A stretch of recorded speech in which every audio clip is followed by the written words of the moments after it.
ለምን ነው ታዲያ በወንጀላችሁ የሚቀጣችሁ አላቸው። ምንድነው ይሄ? ምንነትን እየገለጸ ነው።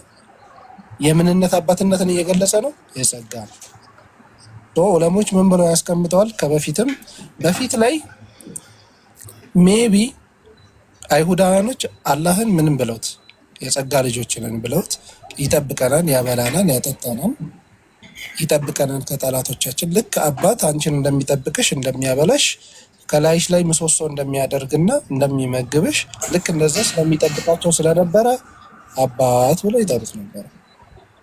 ግን ክርስቲያኖች ሲመጡ ይህንን ነገር በሙሉ ቀያይረውት የባህሪ አባትነት ራሱ ልጅነት የሚለውን ነገር ክርስቲያኖች ያመጡት ነገር ነው እንጂ ከበፊት የነበረ ነገር አይደለም። አይሁዶች የባህሪ ልጅነት የሚባል ነገር አያውቁም ጭራሹ። እናንተ ናችሁ አህዛቦች ናቸው ያመጣችሁት። ብዙ አያውቁትም እንደዛ ነገር። አሰላሙ አለይኩም ወራህመቱላሂ ወበረካቱ። ወሂድ ኡስታዝ ሀሳብ ካለ። ወአለይኩም ሰላም ወራህመቱላሂ ወበረካቱ። መቀጠል ስለዚህ ሀይረሽ እና በእስልምና ዑለማዎች ምን ብለዋል? አንዳንድ ሙፈሲር ላይ ምንም ችግር የጸጋ ከሆነ በፊት የነበሩት አይሁዳውያኖች እንደዛ ብለው መጥራታቸው ምንም ችግር የለውም ብለዋል። የምን የጸጋ ማለትም ይጠብቀናል። አባት የተባለው ትርጉሙ ይጠብቀናል፣ ያበላናል፣ ያጠጣናል፣ ይመራናል የሚለው በሚል ትርጓሜ ከሆነ ችግር የለውም ብለው አስቀምጧል። አሁን ላይ ግን እንደዛ ብለን አንጠራውም፣ አባት ብለን ማለት ነው።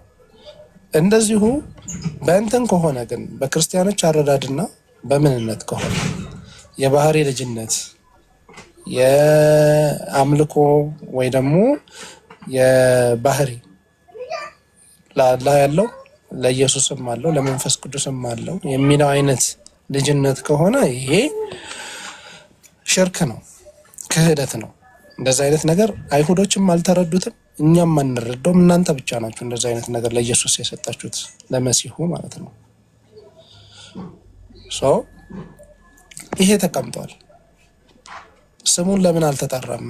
አብ ለምን አሁን መባሉ ቆመ ካላችሁ አላህ ሱብሓነሁ ወተዓላ ስላልፈለገ ነው። በፊትም ያልፈለገው ለምሳሌ መጽሐፍ ቅዱስ ላይ ሄደሽ ከተመለከትሽ ባል ብሎ አትጥሩኝ ብሎ ተናግሯል።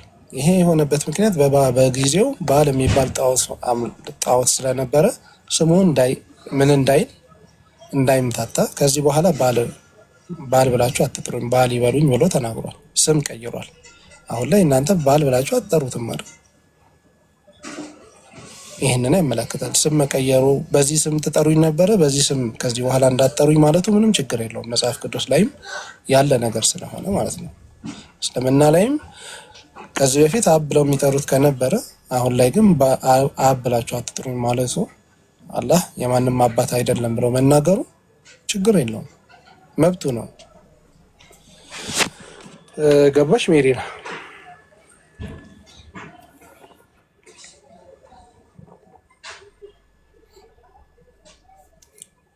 ሜሪና አለሽ? እሺ ሰማለሁ ወይ ብሮ? አው ቻርጅ ተቀብሎ ነው። አብሽሬ ጥያቄሽን ጠይቂኝ። እሺ አመሰግናለሁ። ጥያቄ እሺ ልጠይቅ? ጠይቂ። ኡስታዝም አሉ ይመልሱልሻል። ኦኬ ሱራ 15:91 ላይ ሁዳ አንብብልኛ እንዴ? ምን ለማለት ፈልጎ ነው? ቁርአንን ክፍልፋዮች የከፋፈሉት እነዛ ሰዎች ይላል እና ማን ናቸው? ቁርአን ተከፋፍለዋል ወይ ነው ጥያቄ። እሺ ኡስታዝ አለ ይመቻል።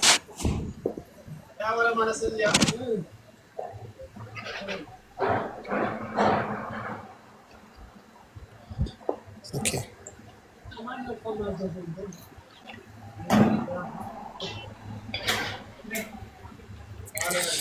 እሺ ሙፈሲሮችን ከተመለከትን አንድ ጊዜ ላውጣልሽ እና ከዛው ላይ ብነግርሽ ይሻላል።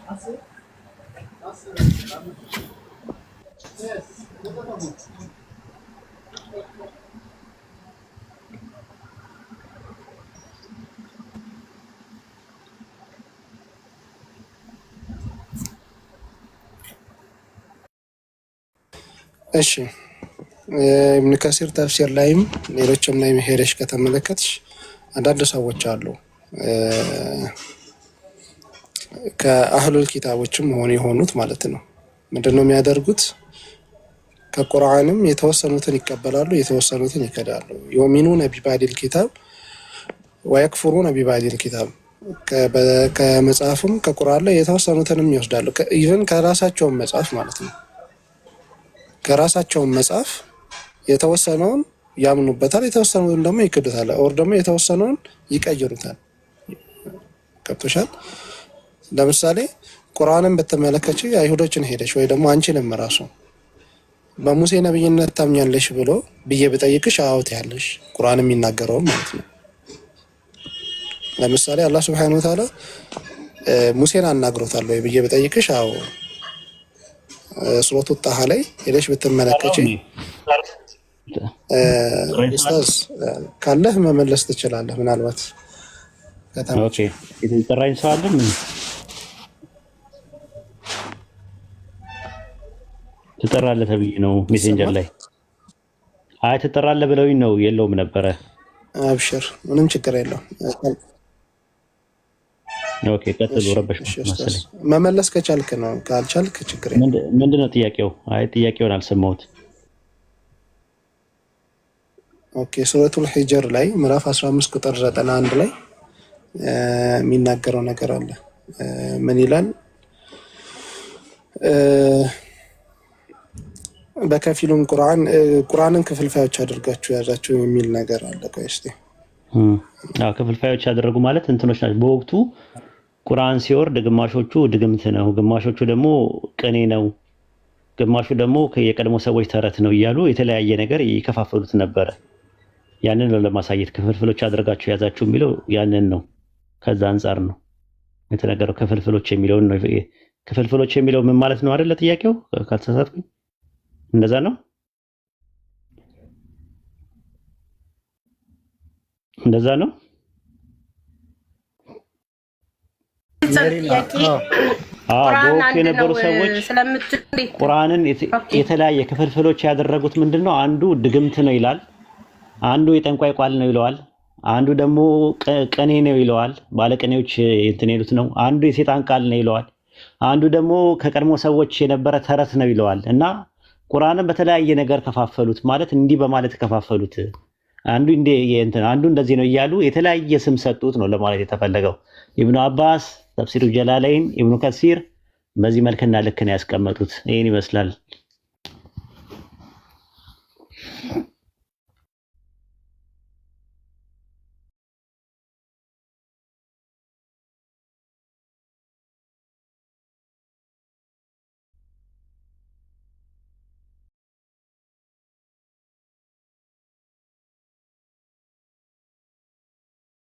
እሺ ሰላም አለይኩም ኡስታዝ። ሰላም ወራህመቱላሂ ወበረካቱ። አልነበርኩም አፍዋን። አብሽር ሲገኝ መርሃባሽ። ጥያቄ ያላችሁ ግቡ ኡስታዝ ስላለ ሙስሊሞች ሆናችሁ እስልምና ላይ የሚነሳ ጥያቄ ሹብሃዎች ካላችሁ ግቡ። ነብዩም አለ። ክርስቲያኖች ካላችሁ እናንተም ግቡ። ጥያቄ ኡስታዝ። ወአለይኩም አሰላም ወራህመቱላሂ ወበረካቱ። ነቢል ሰላም ነኝ ያለው አልሐምዱሊላህ።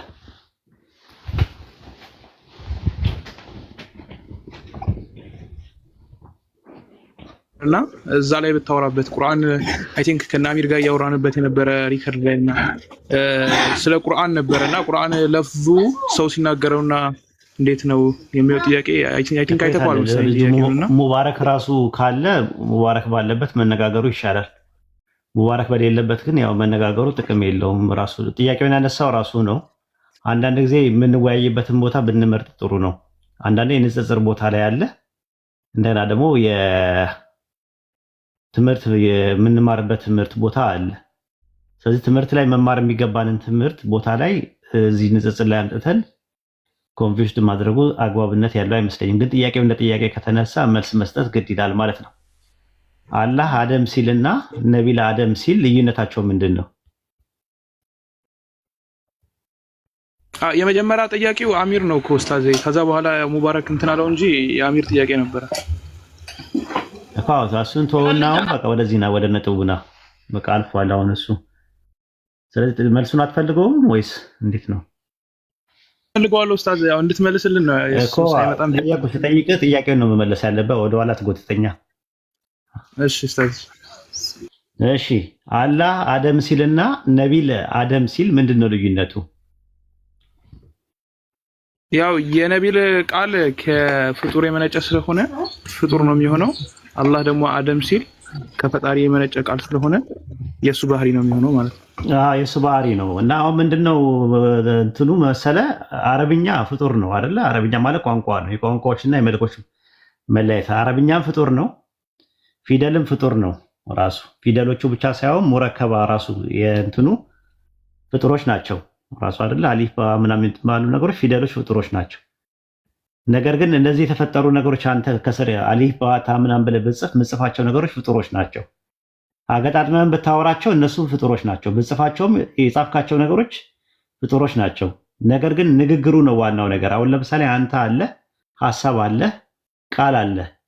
ሐሳብና ቃልህን ወረቀት ነገር ከዛፍ ሰርተ ከዛ ደግሞ ቀለም ደግሞ ቀልመህ ብጽፈው የጻፍክበት ማቴሪያሉ ወረቀቱና እስክሪብቶ የአንተ የእጅ ስራ ነው። ከአንተ የሚወጣው ቃልህና ሐሳብህ ግን የአንተ የእጅ ስራ ነው ወይስ የአንተ አትሪቢዩት ነው? የኔ አትሪቢዩት ነው። ልክ እንደዛ ማለት ነው። ያላ ንግግር ያላ አትሪቢዩት ነው። ነገር ግን በእንትን ደረጃ በእንትን ላይ ሲቀመጥ በጽሁፍ ላይ ሲቀመጥ የተጻፈበት ማቴሪያል ብራናም ይሁን ደንገልም ይሁን የትኛውም ነገር ፍጡር ነው ራሱ። እንደዛ ነው ምንረዳው ማለት ነውና ከዛ አንፃር ብታየው ጥሩ ነው ከማለት ፈልጌ ነው። ያልገባ ነገር ካለ መጠየቅ ትችላለህ ማለት ነው። አላህ ያንን ነገር አረብኛውን ተጠቀመበት ማለት አረብኛውን ተጠቅሞ ሲናገረው የተፈጠረውን ነገር ሲናገረው እሱ ሲናገረው የእሱ ንግግር ነው ያልተፈጠረ ነገር ገይሩል መኽሉቅ ለምንለው እሱን ነው እንጂ የተነገረው ነገር አይደለም ፍጡር ያለው ነው። ስለዚህ አሁን አደም ብዬ ብናገር ሙባረክ ብዬ ብናገር ነቢል ብዬ ብናገር እኔ የተናገርኩት ስናገር ፍጡር ነው የሚሆነው።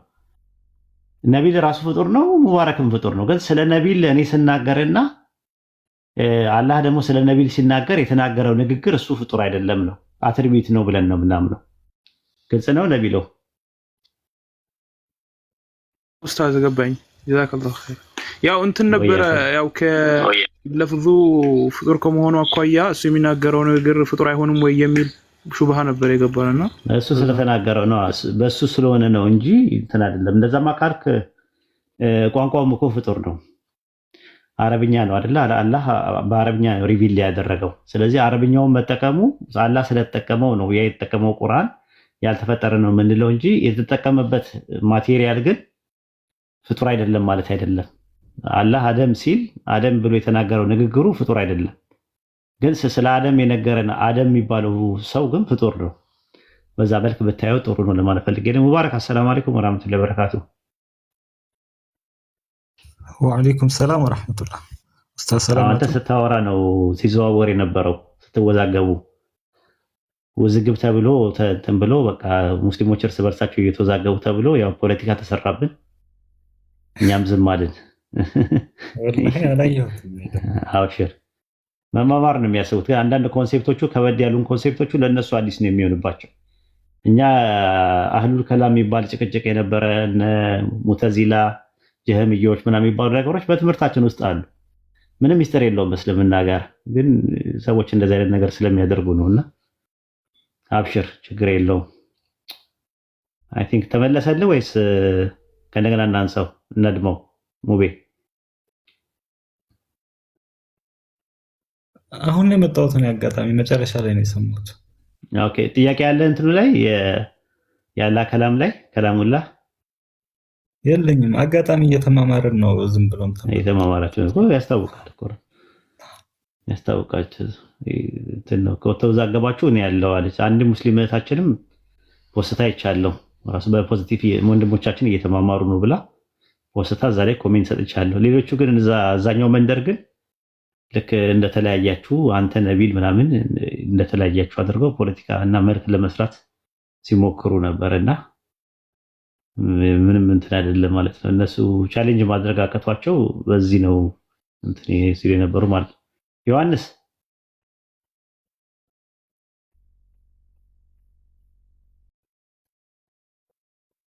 ቅድም ጣልቃ ሲገባ የነበረው ነው ዮሐንስ ይሄኛው ቅድም ከሚኪ ጋር ስንወያይ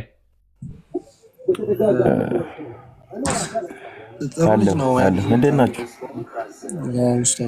ቅድም እዛኛው ቤት የነበረው ልጅ ነው። ኧረ እኔ ከእንቅልፌ አሁን ነው የተነሳሁት። ተው በአጋጣሚ ሲገባ እዚህ የምፈልገው ሀሳብ ላይ እያወራችሁ ስለነበረ ነው ዘው ብዬ የገባሁት እንጂ አላወራሁም። እሺ አወራ፣ ችግር የለም። አንድ ልጅ አለ መሀል ላይ ገብቶ ሲረዳ አይ ማውራት አልፈልግም። ደበረበት። አዎ ይሄንን ሀሳብ የምፈልገው ሀሳብ ስለሆነ ነው። እሺ ችግር የለውም። መጠየቅ ከፈለክ ጠይቅ፣ መጠየቅ ካልፈለክም ደግሞ ችግር የለውም ተቀመጥ።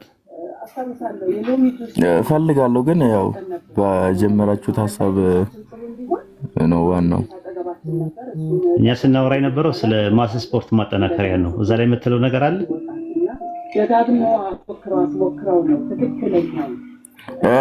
የአላህ ከላማ ላይ ነው ምናምን ያልክ እንደዛ ነው ያወራችሁ ያላችሁ ነበርክ ማለት ነው። ኧረ አዎ ብዙስ ባልሰማም ጨርሼ ባልሰማም ሰምቻለሁ። ኦኬ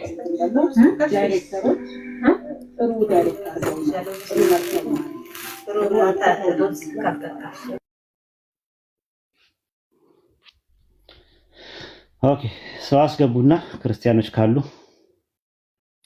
እንማማር። መርሃባሽ እሺ ክርስቲያኖች ካላችሁ ግቡ።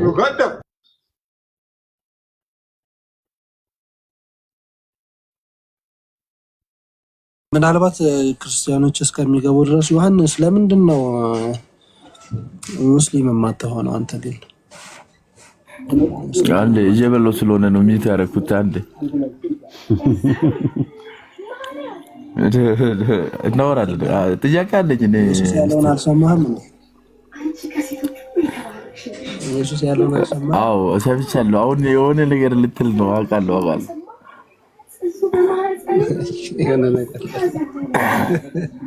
ልትል ያሰብኩት በምግብ አይኖርም ምናምን ወይ ሌላ ነገር ልትል። አዎ ወደ አፍ የሚገባ ያረክስም ቢዘ ነው።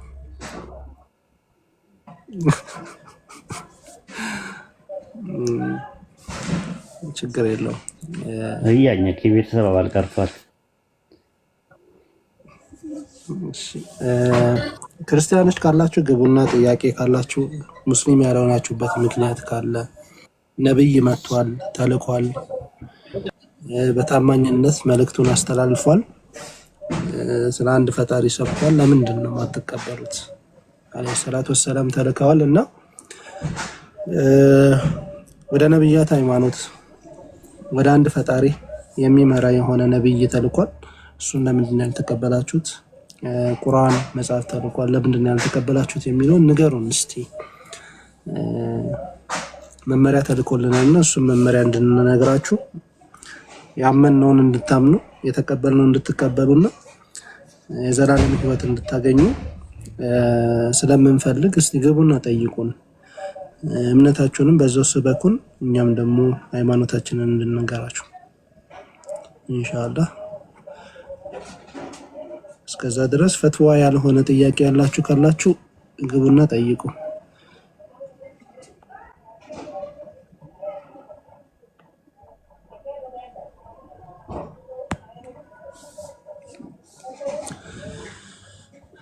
ኢንሻአላህ። እሺ ሙባረክ ቀጥል። ዛሬ ሞዴሬተር ነኝ እኔ። እሺ የመጀመሪያ ጊዜ ነው አይ ቲንክ ከኡስታዝ ጋር እድል ሳገኝ ጥያቄ ለመጠየቅና ጥያቄ ማለት ነው። ኡስታዝ አለሁኝ አልሰማም? ሙቤ ቀጥል። አንተ ከኢብኑ ነው። አይዋ ይሰማል ለጀማ እኔ ነኝ የተቋረጥኩት። ኦኬ እሱን ሚዩት ላድርገውና ቀጥል አንተ። እሺ እኔ እሰማለሁ። ያኔ ለምሳሌ ማለት ነው ኡስታዝ ሁለት አካላቶች ሁለቱም እውቀታቸው ምሉእ የሆነ አካል ተገናኝተው ምን ሊያወሩ ይችላሉ? ለምሳሌ እኔና አሚር ሁለታችንም ስለ አተም ዲቴል የሆነ ናውሌጅ ፉል ናውሌጅ አለን። ምንም የቀረን ነገር የለም። ተገናኝተን ስለ አተም ምን ልናወራ እንችላለን? አዲስ ነገር። ይህንን ስጠይቅ ለምሳሌ አምላክና አምላክ ይነጋገሩ ነበረ፣ አብና ወልድ ይነጋገሩ ነበር እና አብም ሁሉን የሚያውቅ ከሆነ አካሄድ እኮ ገብቶኛል። ወደዛ ልለጥፍባቸው እንደሆነ ለጥይታቸው ነው። በቃ እናንተ ስትጠይቁ ከንጽጽር ጋር ነው እንትናችሁ ማለት ነው። አሪፍ ነው። ራሱ ሙሉ እውቀት ካለው ለምንድን ነው አንደኛው የአንደኛውን የሚያሳውቀው? አንደኛው የአንደኛው መልእክተኛ ለምንድን ነው የሚሆነው? አንደኛውን ለምንድን ነው የሚያዳምጠው ነው። ወንደርፉል ጥያቄ። እኔ እንደዚህ ነው የምፈልገው። ንጽጽር ላይ ስትሆኑ እንደዚህ መመራመር ማለት ነው። ራሱ ሙሉ እውቀት ካለው አንተና አሚር አንድ ትምህርት ቤት ውስጥ ፊዚክስ ሙሉ ለሙሉ ከተማራቸው አንተ የአሚር መልእክተኛ መሆን አይጠበቅብህም። ለምን? አንተ ጋር አሚር ጋር ያለው ነገር አንተ ጋር ያለው አለ። ስለዚህ እኔ ከራሴ ምንም አልናገርም ካልክ ግን ባዶ ኮንግ ግን ጥያቄ ምልክቱት ነው። አሚር የሚያውቀውን እውቀት አንተ የለህም ማለት ነው። ይህንን ተመርኩዘን ነው ዮሐንስ ወንጌል 12:49 ላይ እኔ ከራሴ ምንም አልተናገርኩምና ነገር ግን የላከኝ አብ እርሱ የምለውንና የምናገረውን ትእዛዝ ሰጠኛለህ። ስለዚህ የምናገረው አብ እንደነገረኝ ነው የምናገረው ብሎ ነው ያስቀምጠው። አብ እንደነገረኝ እንዲሁ እናገራለሁ አለ። ዮሐንስ ወንጌል ምዕራፍ 14 ቁጥር 10 ላይም እንደዛ ነው የሚናገረው። እኔ ከራሴ ምንም አልተናገርኩምና ይላል። ምንም ነገር የለህማ ማለት ነው። ዮሐንስ ወንጌል ምዕራፍ 14 ቁጥር 24 ላይም ይህ የምትሰሙት ቃል የላከኝ እንጂ የኔ አይደለምና አለ። የራሴ የለህም ማለት ነው። ዮሐንስ ወንጌል ምዕራፍ 15 ቁጥር 15 ላይ አባቴ የሰማሁትን ነገር አስታወቅኳቸው አለ። እውቀት ከአብ የሰማኸው ነው? አዎ። ዮሐንስ ወንጌል ምዕራፍ 8 ቁጥር 26 ላይ የላከኝ እውነተኛ ነው፣ እኔም ከእርሱ የሰማሁት እነዚህን ለዓለም እናገራለሁ አለ። እየሰማህ ነው? አዎ። ዮሐንስ ወንጌል ምዕራፍ 5 ቁጥር 30 ላይ እኔ ከራሴ አንዳች ላደርግ አይቻለኝም፣ እንደሰማሁ ፈርዳለሁ አለ። እየሰማህ ኦኬ፣ ጥሩ። ዮሐንስ ወንጌል ምዕራፍ 8 ቁጥር 40 ላይ መልሱን ይሰጠናል። ከአምላክ ሰምቼ የነገርኳቸው ሰው ነኝ። ሲሰማ የነበረው ማን ነው? ሰው ነው። እዛው ላይ ቁጥር 28 ላይ አባቴ እንዳስተማረኝ ይላል። ትማራለህ ማለት ነው። ስለዚህ አባትህ ካስተማረ ሰው ነህ ማለት ነው። ከአምላክ ሰምቼ የነገርኳቸው ሰው ይላል። ሰውና አምላክ ስለሚለያይ ነው። ዮሐንስ ወንጌል ምዕራፍ 7 ቁጥር 16 እና 17 ላይም ትምህርቴ ከላከኝ እንጂ ከኔ አይደለም አለ። ይህ ትምህርት ከኔ ወይም ከአምላክ መሆኑን ታውቃላችኋል፣ ማገናዘብ ትችላላችኋል። ከላከኝ ነው ከኔ አይደለም ማለት። ስለዚህ አምላክ ሙሉ እውቀት ካለው ሁለተኛው አምላክ እግዚአብሔር አብ እና እግዚአብሔር ወልድ ሁለቱም እውቀት ካላቸው እርስ በርሳቸው ማውራት ለምን አስፈለገ ነው የሙባረክ ጥያቄ። አንደኛው ከአንደኛው መልእክተኛ ለምን ይሆናል? አንደኛው ከአንደኛው እንትን ለምን ይሆናል ነው ጥያቄው። እና ይህን ጥያቄ አይመለስም ማለት ነው። አንድ ሌላ ነገር ልጨምርልህ ሙቤ፣ ልጨምርላችሁ አንድ ነገር። ይችን ነገር ያዙ። ልሳነ መስቀል ዘሰኔ ምዕራፍ 28 ቁጥር 33 ላይ ምን እንደሚል ታውቃላችሁ? ስሉስ ጸባዖት ይላል። ሌላ አሁን ስሉስ አምላክ አይተናል፣ ስሉስ ቅዱስ አይተናል፣ ሰለስቱ አማልክት አይተናል፣ ሰለስቱ አጋዕዝት አይተናል፣ ሰለስቱ ነገስታት አይተናል። ዛሬ ስሉስ ጸባዖት ይላል። ምን ማለት ነው ከተባላችሁ ጸባዖ ማለት ሁለት ትርጉም አለው። አንደኛ ሰራዊት ማለት ነው በግዕዝ። ጸባዖ ማለት ደግሞ አሸናፊ ማለት ነው። ስለዚህ ስሉስ ጸባዖት ማለት ሶስት አሸናፊዎች ማለት ነው። ሶስቱ አሸናፊዎች ይላሉ። አሸናፊ ስንት ነው ያለው? ሶስት ናቸው ያሉት። የት ነው የሚኖሩት? ገድለ አባ ጊዮርጊስ ዘጋስጫ ምዕራፍ 11 ቁጥር 11 ላይ ስሉስ እግዚአብሔር ጸባዖት ይላል። መንበረ ጸባዖት የሚባል አለ ታውቃላችሁ? መንበረ ጸባዖት የጸባዖት መንበር ማለት ነው። ሶስት አሸናፊዎች አሉ። የነሱ መንበር ነው ሰማይ ላይ ያለው። ከዛ ስሉስ እግዚአብሔር ማለት ምን ማለት ነው? ትርጉሙ የሚነግረኝ ሰው አለ? ስሉስ እግዚአብሔር ሶስቱ እግዚአብሔር አይደል? ስሉስ እግዚአብሔር ማለት ሶስት እግዚአብሔር ማለት ነው ትርጉሙ። እነማን ናቸው ሶስት እግዚአብሔር?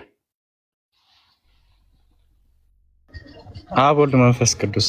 እና እኛ ጋር ስትመጡ ነው ሶስት እግዚአብሔር የለም የምትሉን ክርስቲያኖች። ስሉስ እግዚአብሔር አባ ጊዮርጊስ ዘጋስጫ ምዕራፍ 11 ቁጥር 11 ላይ ስሉስ እግዚአብሔር ጸባዖት በመንበረ ጸባዖት ላይ የተቀመጠው ጸባዖት 3 ጸባዖት ነው። ስሉስ ጸባዖት ነው ራሱ ስሉስ 3 ጸባዖቶች ናቸው ያሉት በላይ የተቀመጡት። እኛ ጋር ሲመጡ አረ 3 አምላክ አንልም ይላሉ። እና አንደኛው ከአንደኛው ጋር ያወራል። አምላክ ከአምላክ ጋር ካወራ ምንድነው የሚሆነው? ምኑትን ነው በቃ ሙቤ እንዳለው አምላክ ሙሉ ዕውቀት ኖሮት ሌላ አምላክ ደግሞ ሙሉ ዕውቀት ኖሮት አምላክ ከአምላክ ጋር ካወሩ ወደ ስንት አምላክ ይሆናል? አንደኛው ጋር ለምንስ ያወራሉ? ሙሉ ዕውቀት ካላቸው ሙቤ እንደዛ ነው ለሐሳብህ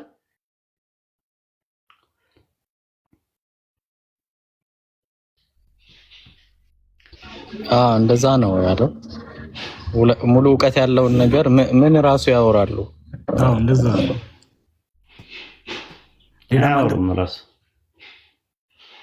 ሌላ ነገር ያወራሉ። ምን ያወራሉ? አንተ በጣም ከባድ ጥያቄ ግን ምን ሊያወሩ ይችላሉ? እኔ አሁን ስለ ኬሚስትሪ ሙሉ ዕውቀት ካለኝ ጓደኛዬም ስለ ኬሚስትሪ ሙሉ ዕውቀት ካለው ከኬሚስትሪ ውጪ ስለ ፊዚክስ ልናወራ እንችላለን። አምላክ ሙሉ ዕውቀት ካለው አያወሩም። በቃ መመለከት ሊሆን ይችላል ምናልባት የሚያወሩት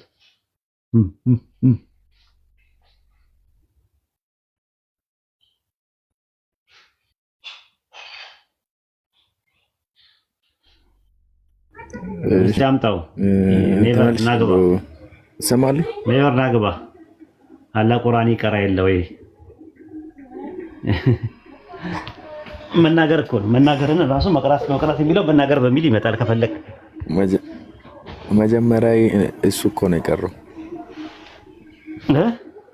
ከሰዎች ከሰው መጀመሪያ አላህ አይደል እንደ የቀረው ቁርአን ራሱ ልክ እኮ ነው ልጅ እስቲ ማስረጃ ይኖራል? አባባሉ ልክ ባይላይሆን እንዴ የእሱ ንግግር ነው ከተባለ ምንም ማስረጃ ማምጣት አይጠበቅም።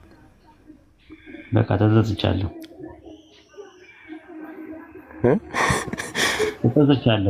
መናገርን ነው መቅራት የሚለው መናገር በሚለው ከመጣ ነው። ያው ዞሮ አንተም እኮ እዚህ የመጣውን ስትናገር ነው ቀረህ የምትባለው። ትክክል ተዘዝቻለሁ እኮ አልኩ። ለምን አትወኝ? በቃ አፉ በለኝ። እሺ ታው ምን አስበይ እንደዛ ያልከኝ እንዴ? በቃ አሳመንከኛ እንዴ? ስታሳመነኝስ ሳምንስ አመንኩልህ አልኩ። ለምንድን ነው የምታፋጥኝ? አይ እኔ እንደዛ ሰው እሺ ስለኝ እፈራለሁ። ምን አሳማኝ ነገር ነው ቢልመት አይ እሺ ስለ እንደዛ ነው ላሳመንከኝ ነው።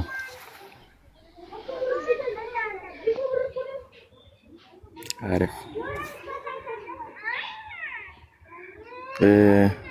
ልጠይቅ ነው ልጠይቁኝ ነው? በቅድሙ ሐሳብ ትንሽ ብታወሩበት አሪፍ ነው። ጨርሳችሁ ከሆነ ኖርማል ነው። ጨርሰናል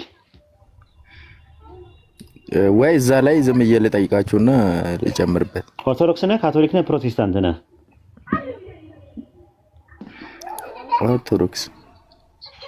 ኦርቶዶክስ ነህ። መንበረ ጸባዖት የሚባል ነገር ታውቃለህ? በኦርቶዶክስ መንበረ ጸባዖት አዎ ግን ተላልፎ እየባላቀ አውቃለሁ። መንበረ ጸባዖት መንበር ማለት ምንድነው? ጸባዖት ማለት ምን ማለት ነው? መንበረ ማለት ልጠይቀው እንዴ? መንበር ማለት ያው አዙፋን ማለት ነው አይደል? ቤት ልጠይቅ ጠይቅ ከፈለክ መንበረ ማለት ዙፋን መሆኑን አውቃለሁ፣ ግን አንድ ላይ ሲገናኙ ቆይ አንዴ መንበረ ጸባዖት ብለህ ጠይቅ። መንበረ ጸባዖት ጽርሐ አርያም ሰማይ ውዱድ ምናምን ነገር 7 ሰማያት ውስጥ አንደኛው መንበረ ጸባዖት የሚባለው ነው። መንበረ ጸባዖት ጽርሐ አርያም ማለት የአርያም አዳራሽ ማለት ነው። አዳራሹ ነው። ሰማይ ውዱድ የሚባል አለ።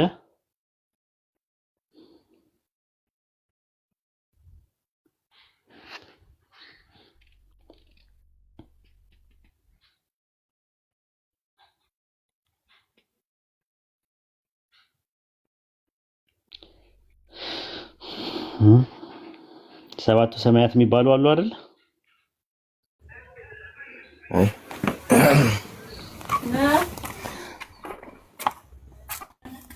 ጠይቀህ መጣ አዎ አታውቅም እባክህ። ፋዘር ቢኖር ይመልስልኝ ነበር። የለም እሱ። ኦኬ ልንገርህ፣ እኔ ሰባቱ ሰማያት የሚባሉ አሉ አይደለ? እሺ ሰባቱ ሰማያት የሚባሉት ጽርሐ አርያም፣ መንበረ ስብሐት፣ ሰማይ ውዱድ፣ ኢዮር፣ ራማ፣ ኤረር እና ኢየሩሳሌም፣ ሰማያዊት ኢየሩሳሌም የምትባለዋ ናቸው። ሰባት ናቸው። ከሰባቱ ውስጥ አንደኛው ጽርሐ አርያም መንበረ ጸባዖት የሚባል። መንበረ ጸባዖት የሚባለው ስላሴ የሚቀመጡበት ነው። ስላሴዎች የሚቀመጡበት መንበር ነው። እዛ መንበር ላይ ሲቀመጡ የሚቀመጡት ሶስት ተቀማጮች አሉ። ራሱ መንበረ ጸባዖት የጸባዖት መቀመጫ ማለት ነው። ጸባዖ ማለት አሸናፊ ማለት ነው። ጸባዖት ማለት ደግሞ አሸናፊዎች ማለት ናቸው። ሶስት አሸናፊዎች አሉ። ስሉስ ጸባዖት አሉ ይላል። ሶስት አሸናፊዎች አሉት። እነማን ናቸው ሶስቱ አሸናፊዎች? አብ ወልድ መንፈስ ቅዱስ ሶስት አሸናፊዎች ናቸው። ሶስት አሸናፊዎች ናቸው። ግን ያው ለማስረዳት ስትል እንደዛ ትጠቀማለህ። ገለ አባገር ዘጋስጫ ምዕራፍ 11 ቁጥር 11 ላይ ደግሞ ስሉስ እግዚአብሔር ጸባዖት ይላል። ስሉስ እግዚአብሔር ይላል። ምን ማለት ነው ትርጉሙ? እነዛ ጸባዖት የሚባሉት ስሉስ እግዚአብሔር ናቸው። ስሉስ እግዚአብሔር ማለት ምን ማለት ነው? ስሉስ እግዚአብሔር ማለት ምን ማለት ነው? ሶስት እግዚአብሔር ነው የምታመልኩት? ስሉስ እግዚአብሔር ሶስት ጊዜ አይ በአንድነት ነው። አንድነት አላቸው። አንድነት አላቸው። እሱማ አንድነት እኔ እናንተም አንድነት አለ፣ ሙስሊሞችም አንድነት አለ። ግን ሶስት እግዚአብሔር ማለት ይቻላል? አዎ እኔ እንደዛ ነው የማምነው እኮ። ስሉስ እግዚአብሔር መባል ይችላል። ዝም ብለህ አትችልም እንጂ ያው ለጠየቀ ሰው መልስ ትሰጣለህ። እንደዛ ችግር የለም እኮ። ስሉስ እግዚአብሔር እንዴት ይባላል? እኔ ጥያቄ አሁን እኮ ሶስት እግዚአብሔር ሶስት ጌቶችም ስለምል በቃ አሁን እኮ ምንም የቀረ ነገር የለም። እና አሁን እኮ ለየብቻ ብትጠይቀኝም ኢየሱስም አምላክ ነው አዎ አምላክ ነው ብለህ እንደዛ ለየብቻ ለምጠይቅ ድሮ እኮ እንደዛ አትሉም ነበር እኮ ስትሄድ ዞሮ አሁን ሶስት እግዚአብሔር አንልም፣ ሶስት አምላክ አንልም አትሉም። እነማን ናቸው? ድሮ አልነበርኩም እኔ ነው አይሉም ነበር በፊት። አሁን በቃ ይሄ ነገር ስናመጣው በቃ አሁን ምንም ችግር የለውም፣ እንደ ኖርማል ነገር እየታየ ነው። ያናው ኖርማል ነው፣ የተጻፈ ነገር ነው። ያው ሶስት ጌቶች ምናምን የሚል ስላለ ስሉስ እግዚአብሔር ማለት ትችላላችሁ። ስሉስ እግዚአብሔር ማለት ትችላላችሁ። ሶስት እግዚአብሔር ማለት ስሉስ እግዚአብሔር ማለት የሚቻልበት መንገድ አለ። አንድነት እንዳላቸው ሆኖ ነው የሚባለው እንጂ አሁን ለምሳሌ ለየብቻ ሌላ ቦታ አምላክ ናቸው ምናምን ማለት አይቻልም። ግን አንድነት አላቸው ሶስቱም ማለት ነው። ይቻላል፣ ኖርማል ነው። ኦኬ እንትኑስ ሁለተኛው እግዚአብሔር ሶስተኛው እግዚአብሔር ማለት ይቻላል? አዎ ይቻላል። ግን አንድነት ከዛ መጨረሻ ላይ አንድነታቸውንም ይገልጻል ነው። እሺ ሶስት አማልክት ማለት ይቻላል? ሶስቱ አማልክት ጣዖት የሚባል ነገር አለ። አማልክት ሲባል ምናምን ያው ያ ነገር እንትን አትልም። ዝም ብለህ ማለት ትርጉሙ ምንድነው? ያው ግዴታ አማልክት ትርጉሙ ምንድነው? ብዙ አምላኮች ወይ አማልክት ብዛት ቁጥር የማይታወቅ። ኦኬ ሰይፈ ስላሴ ዘሐሙስ ምዕራፍ 5 ቁጥር 22 ላይ ዝም ብለህ ነው የምትጠቀመው። ኦኬ ሰይፈ ስላሴ ዘሐሙስ ምዕራፍ 5 ቁጥር 22 ላይ ሰለስቱ አማልክት ልዑላን አሐዱ ስልጣን መልክና ሆሙ ይላል። የአምላክነታቸው ስልጣን አንድ ሲሆን ሶስት አማልክት ናቸው ይላል። አማልክት ካልክ አንዴ ሶስቱ አማልክት ይላል። ዝም ብለህ አማልክት ካልክ ማንኛውም ሰውም ምናምን ብቻ አማልክት ሶስቱ አማልክት ማለት ይቻላል። ጣዖትም ምናምን ልትል ትችላለህ። ሶስቱ ነው አላልንም። ሶስቱ አማልክት በአንድነት ደግሞ ይገለጻል። ከዛ ደግሞ ግን ሶስቱ አማልክት ማለት ይቻላል። ሶስቱ አማልክት ብለህ ይቻላል፣ ግን ዝም ብለህ ማለት አትችልም ነው። ወይኔ በቃኝ ጃቢር ይቻላል። እሺ አትቆጣኝ። እሺ ተቀብያለሁ። አይደለም ዋሂዴ ወአለይኩም ሰላም ወራህመቱላሂ ወበረካቱ። ምን ቀረ አሁን? እና ሬሳን ይዘይድ ዮሐንስ እኮ ከሬሳ ክፍል ነው እንደገና አምልጦ እንጂ ገብቶ ነበር ባለፈው። ምን ጃ እንዴት ነው አንተ?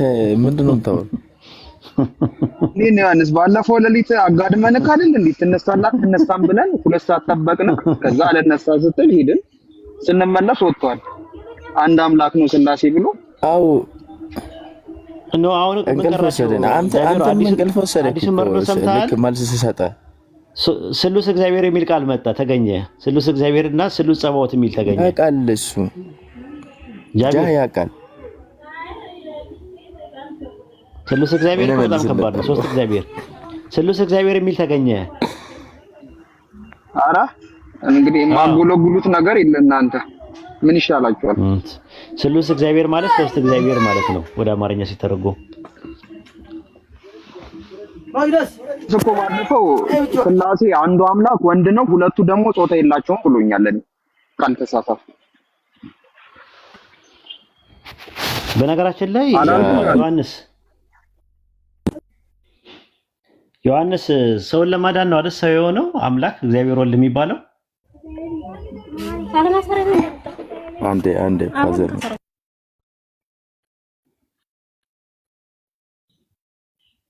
በነገራችን ላይ ጃቢር እግዚአብሔር ወልድ ሰው የሆነው ማንን ለማዳን ነው ብለው ነው የሚያምኑት? ሰው ልጆችን። አዎ ግን የሰው ልጆችን ለማዳን እኮ ሰው ነው መሆን የነበረበት ኢየሱስ። ኢየሱስ ግን ምን አይነት ሰው ነው የሆነው? ወንድ ሰው ነው የሆነው፣ ሴት ሰው አልሆነም። ስለዚህ ሴቶችን ለማዳን ሴት ሰው ለምንድን ነው ያለው ነው ጃቢር? ያው ይሄ በተለያዩ የቸርች ፋዘሮች ላይ ሂላፍ አለው። በሶስት አይነት መንገድ ይታያል እና አንዳንዱ ለሞች ደግሞ ያው ሴት ለወንድ ነው የተፈጠረችው ስለዛ ነው ይባላል። ብቻ የተለያዩ እንትኖች አሉ፣ እይታዎች አሉ። የተለያየ እንትኖች አሉ፣ አሰሮች አለ፣ የተለያየ ራዮች አሉ። ኺላፍ አለበት ነው የምትለኝ? ተመልሻለሁ። እንትን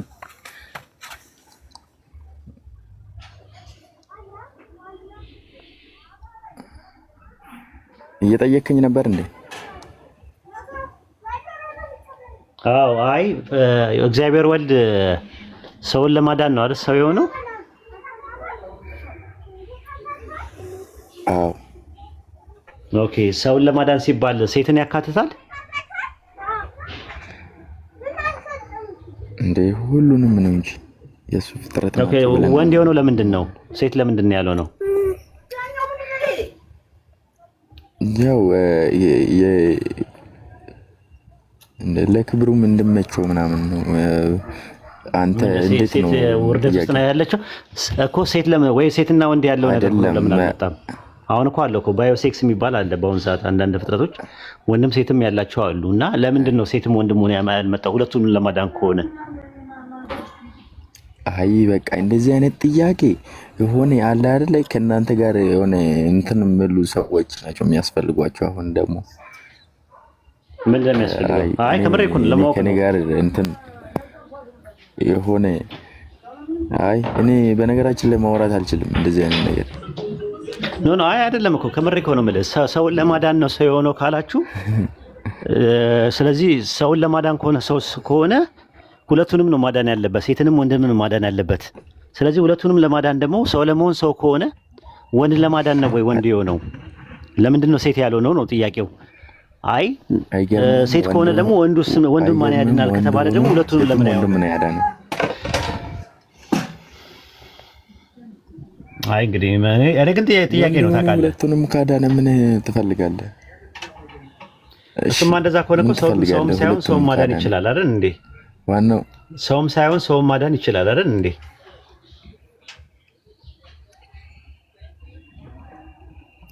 ይችላል። እሱ በሚፈልገው መንገድ ነው እኮ። እሱን እኮ የምልህ እኛ አላህ ያዳነን እንደዛ ነው። ሰው መሆን አይጠበቅበትም። ራሱ ይቅር ማለት ይችላል። ንስሐ ሰው ከገባ ይቅር ማለት ይችላል ነው። እንደዛም ነው። የኔ ችግር የለውም። ጃቢር ማውራት ትችላለህ? አውራው። ግን እኔ እዚህ ጋር ያለኝ ጥያቄ ማለት እሺ፣ አሚር ሁሌ እኔ ሳወራ ጣልቃ እንደገባ ቀጥል። አውቄ ነው። ቀጥል ጃ። ኧረ ቀጥል። ውጪ ነው ያሉት፣ ጫጫታ ውስጥ ነው ያሉት። ቀጥል፣ ችግር የለውም። እንትን ስትል አወራለሁ። ምንድነው እኔ ልል የነበረው እኛ አሁን አምላካችንን አላህ አባት አንለው አይደል? አይባልም። የፍጡር የሆነ ነገር አንተውምና እነሱ ግን እግዚአብሔርን አባት ይሉታልና እናትስ ማለት ይችላሉ ወይ? እህትስ ማለት ይችላሉ ወይ? አክስት፣ አጎት፣ አያት ማለት ይቻላል? እሺ አንዴ አባት አንልም ላልከው አባት ያው እናንተ አትጠቀሙም እንጂ አባት የሚል ነገር ያው እንዴት ነው ማለት ለምንድን ነው አስገኝም ለምለ እንትን አይልም እንዴ? እኛ አስገኝ በሚለው ነው አባት ብለን የምንጠቀመው፣ አስገኝ በመሆኑ ነው እንጂ አባት ሲባል አባት እንደ ሰው ምናምን አይደለም። ሰይፍ እግዚአብሔርን ሰይፍ እያላችሁ ትጠሩታላችሁ። እግዚአብሔርን ሰይፍ ብላችሁ ትጠሩታላችሁ። እያወራ ነበር። እግዚአብሔርን ሰይፍ ብላችሁ ትጠሩታላችሁ ወይ? ኦኬ እግዚአብሔር ሰይፍ ነው ይላል። ሰይፍ ነው ለምን አትሉትም? አዎ እሱን ይተረጎማል እንጂ ቃል በቃል አይደለም እሱ። ስለዚህ አባት የሚለውንም እኛም ተርጉመን ሰይፍ ነው። አመሰግናለሁ። እናንተ ማለት ነው። አዎ አባት የሚለውን አስገኝ ብለን እንጠራዋለን እንጂ ሰይፍ አንለውም። ግን ሰይፍ ነው ሲባል ምን ምንድነው ትርጉሙ? ኦሪት ዘዳግም 33:29 ላይ እግዚአብሔር ሰይፍ ነው ይላል። ሰይፍ ነው ማለት ብረት ነው ማለት ነው። እስቲ ተርጉሞ እስቲ ምን ማለት ነው ሰይፍ ነው ሲባል? አይደለም ያው አስፈሪ ነው ለማለት ይቻላል እኮ ሰይፍ እግዚአብሔር አንተ ሰይፍ ምናምን እያልክ መጥራት አትችልም። አዎ ልክ እንደዛ ማለት ነው። ገብቷል። ድንጋይም ተብሏል እግዚአብሔር፣ እረኛም ተብሏል፣ እሳት ተብሏል። አዎ ጠባቂ በመሆኑ ይወሰዳል። እረኛ ያው ማለት እናንተም ልትሉ ትችላላችሁ፣ እሱን እናንተም ልትሉ ትችላላችሁ። ግን እረኛ ብለን አንደዛ ጠባቂ ብለን እንጠቀማለን። በባይብል ላይ ያው እንደዛ ማለት ነው። ገበሬ ቃሉ እንትን ነው እንጂ ገበሬ ይለዋል። ግን ገበሬ አንለውም እኛ። ገበሬ ማለት ተንከባካቢ ማለት ነው። አላህ ተንከባካቢ እንለዋለን፣ ግን ገበሬ አንለውም። ማሱ አብ የሚለው የዕብራይስጥ ቃል ምንድነው ትርጉሙ? ስንት ትርጉም አለው ታውቃለህ?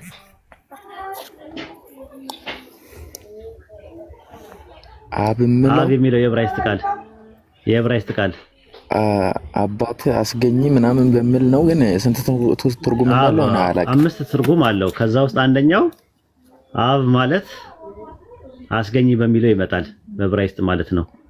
ስለዚህ አስገኝ የሚል አባት ብለን አንጠራውም፣ ግን አብ አስገኝ ብለን እንጠራዋለን በቋንቋችን። በአረብኛ አልባሪ ይባላል እሱ።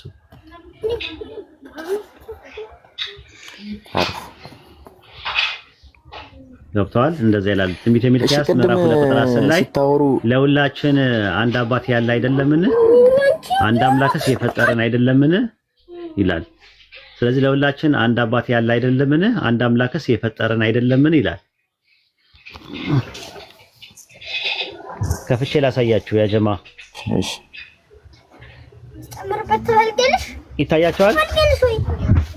ያ ጀማ ይታያችኋል?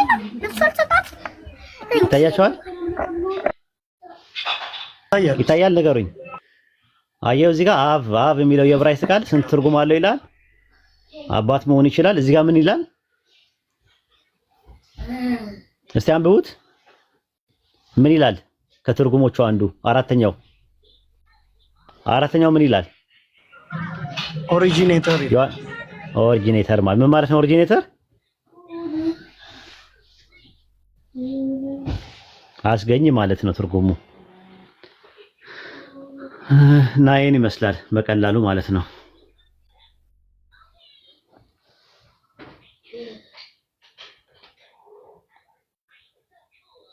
እኮ እንደዛ ነው የምንጠቀመው። ስለዚህ የኢየሱስ ክርስቶስ አባትና አምላክ ሲባል ምንድን ነው የምትጠቀመው? ያው አስገኝ በሚል ነው። አባት ሲባል እኮ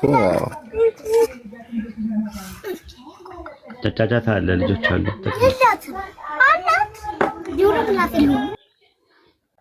ኦኬ ሌላ ሰው አስገቡና እስቲ እናወራ ደግሞ ትንሽ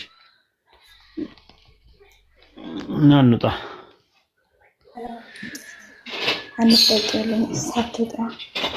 ከመውጣት በፊት ወይዴ ጫጫታ አለ አንተ ጋር የሚረብሽ ነገር አለ። ሄሎ ቀጥይ።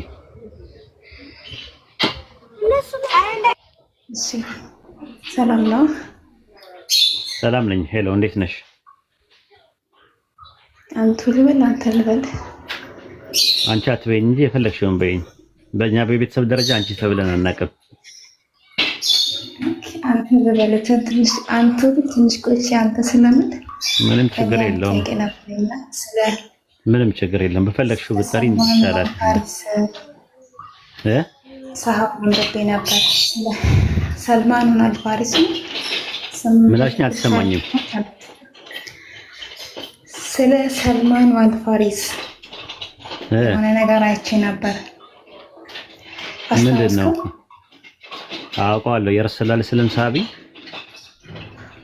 ያ እና ከነቢ መሐመድ ሳይገናኝ በፊት ከቄሶች ወደ ቄሶች ሲዘዋወር ነበርና ስለነዛ ቄሶች እየተጻፈ ነገር አይተህ ታውቃለህ? እኔ አላውቅም። ስለሱም ታሪክ አላውቅም። እንኳን አይደለም ስለ ቄሶቹ። እኔ የሳባዎች ታሪክ አጥንቼም አላውቅም። ራሱ ኢንተረስትድም አይደለሁም። ራሱ እዛ ነገር ላይ እንትን ለማበዝ በእስልምና ሰፊ ስለሆነ እንዳልኩሽ አሁን እንዳቅሜ በኮምፓራቲቭ ሪሊጅን ላይ ነው የምሰራው። ቁርአን ላይ ያሉ ጥያቄዎች፣ ሐዲስ ላይ ያሉ ጥያቄዎች ካሉ ቴዎሎጂካል የሆኑ ነገሮች፣ የአቂዳ ነገሮች እንትን ላሉ። ታሪክ ግን ብዙ አይደለሁም። ኢንስፓየርድ አይደለሁም። ቢብሊካልም ቁርአኒክም ታሪክ ላይ ብዙ አይደለሁም ራሱ ማለት ነው። ኢቭን የረሱላህ ሰለላሁ ዐለይሂ ወሰለም ሲራ ከመስለሜ በፊት ያነበብኩኝ ነው። አንብቤ አላውቅም ራሱ።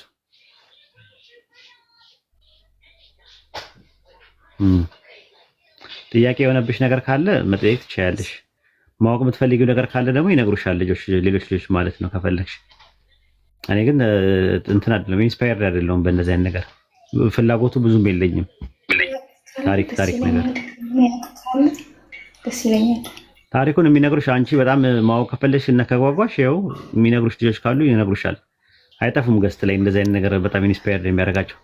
ስለ ሰልማን አልፋርሲ የሚነግራት ሰው አለ? ታሪኩን ስለሱ ታሪክ አይደለም፣ ታሪኩን አውቀዋለሁ። ስለነዛ ቄሶች ከአንድ ቄስ ወደ አንድ ቄስ ሲሄድ ነው የነበረው እና እነዛ ቄሶች ምን ተከታይ ነበሩ? ምን ነበር የሚያምኑት? ስለነዛ ቄሶች ነው ታሪከው። ስለ ሰሃቢ አይደለም። አላውቅም። እሱን የሚነግራት ሰው ካለ ንገሯት።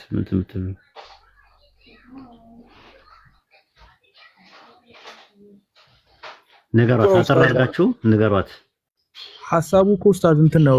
ሰልማን ፋርሲ ከእስልምናን ከመቃሉ በፊት ቄሶች ጋር ይማር ነበርና ነብይ የተተነበየለት ነብይ እንደሚመጣ ይነግሩት ነበርና እንደዛ የሚያምኑ የነበሩ ሰዎች እምነታቸው ምንድነው የሚል ጥያቄ ነው።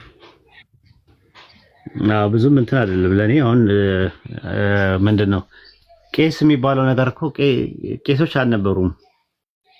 ቄስ የሚባለውን ቃል እንዴት ነው እንትን ያለችው? ካህኖች ነበሩ ለማለት ፈልጋ ነው። ቄስ እኮ ራሱ የግዕዝ ቃል ነው። የሃይማኖት መምህራን ነበሩ ምናምን ለማለት ፈልጋ። ሰላም አለይኩም ካቱ ኡስታዝ እንዴት ናችሁ? ወአለይኩም ሰላም ወራህመቱላሂ ወበረካቱ። እሷ ላይ ቀይስ ሳይሆን ሩህባን የሚሉ አረብኛ ቃል አለ። ሰልማን ፋሪሲ ረዲየላሁ ዐንሁ እሱ ልክ እንደሰለሙበት ታይም ላይ ነቢይ ሰለላሁ ዐለይሂ ወሰለም አንድ ቃል ተናግሮ ነበረ። እስልምና ወይም ኢማን ትልቁ ተራራዎች ላይ ቢገኝ ኖሮ የሚያገኘው ቢሆን ሰልማን ፋሪሲ ብሎ ደረታቸው ላይ ሲማቱ ነበረ። ይሄ ደግሞ ከምን አንጻር ነው? ሰልማን ፋሪሲ በጣም ሲንከራተት ነበረ። መጀመሪያ መጆሲ ጋር ነበረ። መጆሲ ማለት እነዚህ ለእሳት አምልኮት እሳት የሚያመልኩት ነው አይ ቲንክ። ከዛም በኋላ እንዲህ ያለ በክርስትና ላይ ያለ ሁለት ሰዎች ነበሩ ማለት ረሃባኖች ነበሩ። አንዱ ሐቅ የበላ ነበረ ማለት የደበቀ ሰደቃዎቹን እንትን ያለ የተቀበለ የደበቀ ነበርና እሱ ከመሞቱ በፊት ነግሮት ነበረ። አንዱ ደግሞ አይበላም ነበር፣ ሐቀኛ ነበርና ይሄ ሁሉ መከራ እንትን ያለ መጨረሻ ላይ ነብይ ሰለላሁ ዐለይሂ ወሰለም እንደሚመጡ ትንቢት ላይ ካነበበ በኋላ ወደ ነብይ ሰለላሁ ዐለይሂ ወሰለም ነበረ ዘገባዎች ታሪክ ላይ አንድ አፈር የመጣበት ትምህርቱ ምን እንደነበረ ምን መጽሐፍ ላይ እንደነበረ የመጣ ነገር የለም። ግን አብዛኛው ሲረቱል ዓለም ነው በለማን ነው ቢዳያ ወኒሃያ ላይ ኢብኑ ከሲር ያስቀመጠው ከስላሴ እና ከእንትና ጋር ያልተነካካ ወይም ከኢየሱስ ጋር የተነካካ ኖርማል እንትን የነበረ ክርስትና ማለት ነው። እሱን ሲከተሉ ነበረ ማለት ነው። እሷ ይሄን ተፈለገችው። አዎ አይ ይኖራል። ለዛ የሰማሁትም ነገር እኮ አለ፣ ግን እኔ እንትን አይደል ኢንስፓየርድ አይደለም። ሶሪያ ያሉ አንድ የንስጥሮስ እምነት ተከታይ የነበረ ባህሪያ ነው ምናምን የሚባልም ሰው ነበር ታስታውስ እንደሆነ ብሎ የሚናገሩ አሉ። እና ሀተመ ነብይ የሚለውን እንትን በጀርባቸው ላይ ተጽፎባቸው ነበር። ከዛ በኋላ ስለሱ መምጣት ነግሯቸው ነበር ምናምን የሚለዎች ኦሪየንታሊስቶች ያወሩታል እንደዚህ አይነት ነገር። እኔ ብዙ እንትን አይደለም ሲራ ላይ ብዙ ኢንስፓየርድ አይደለም፣ ፍላጎቱ የለኝም። ከዛ አንፃር ነው መመለስም ማብራራትም አይጠበቅብኝም ለማለት ፈልጌ ነው። ግን ጀዛከላ ኸይረን ጀዛ ኡስታዝ። አሁን እሷ እኮ ክርስቲያን ሆና ሞር መጠየቅ ያለባት ቴዎሎጂካል ፋክተር ያለው ነገር ላይ የሚጠቅማት ማለት ነው። እና የኛውን ግን በጣም ፍላጎት ስላደረባት ኡስታዝ ወሂድ ይሄን ሹብሃ አንዳንድ የሚያነሱበት እዛ ታችም እዛ ሰፈርም አለ። እዛ የነበረው ክርስቲያን በተለይ ሰልማን አልፋሪሲ ያሳለፈው ነገር ምንድነው? ስላሴ የለውም እዛ ውስጥ አንድ ይሄ የኢየሱስ እንትን በመሆኑ ሁሉ ደረጃ ላይ አልተጠቀሰም። እንዴት ክርስቲያን ሊሆን ይችላል የሚል ነገር ሀሳብ ተነስቶ ነበረ። ከሱ ጋር ተያያዘ ነው። ቅድም ያላችሁ ደግሞ ይሄ ፖይንት የሚያነሳ ነገር አይደለም። ይሄ አመኑ መላምበሩ ሳይሆን ኦልሬዲ ክርስቲያን በመሆኑ ብቻ ነው በቂ ነው ለኛ እንደስለምና ማለት ነው።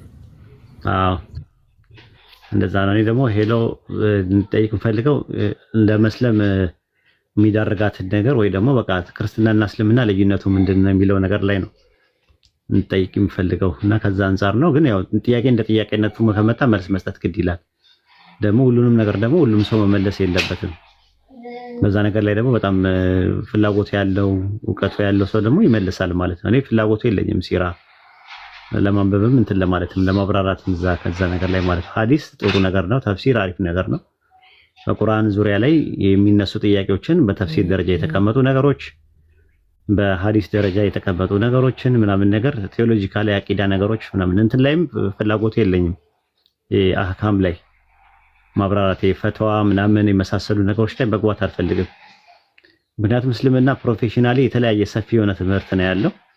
በላጋ አለ፣ ሉጋ አለ፣ ሶርፍ አለ ምናምን የተለያየ ተጅዊድ አለ። ሁሉም ላይ ልግባ ካላችሁ አንደኛ ነው ጊዜም የለኝም ራሱ አንድ እሱን ነው።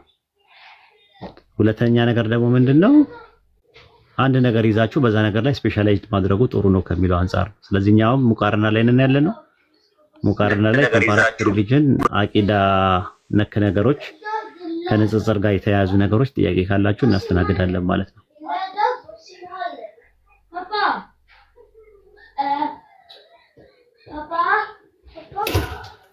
በቃሽ አንዳንድ መጠይቅ ጥያቄዎች አሉኝ።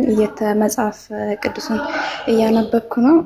አንዳንድ ጥያቄዎችን ጠይቃለሁ፣ ግን ጥያቄ እንትኖችን ገና አንብቤ አልጨረስኩም። ግን ይሄን ነገር ውስጤ ላይ ጥያቄ ስለነበረ ነው። ሁሱ ቤት ደግሞ ትናንትና ጠይቄያለሁ፣ ግን አንዴ ጠየቅኩትና መልሶልኛል፣ ግን በደንብ ስላልገባኝ ሼም ያዘኝና ወረድኩኝ። ለዛ ነው ድጋሚ የጠየቅኩት። ታች የምትጽፉ ሰዎች እሺ፣ መልካም ጊዜ። አይ መጠየቅሽን አልተቃወሙሽም። ሄሎ ስሚኝ፣ አዳምጪኝማ። መጠየቅሽን አይደለም የተቃወሙት እነሱም ራሱ ማለት ነው።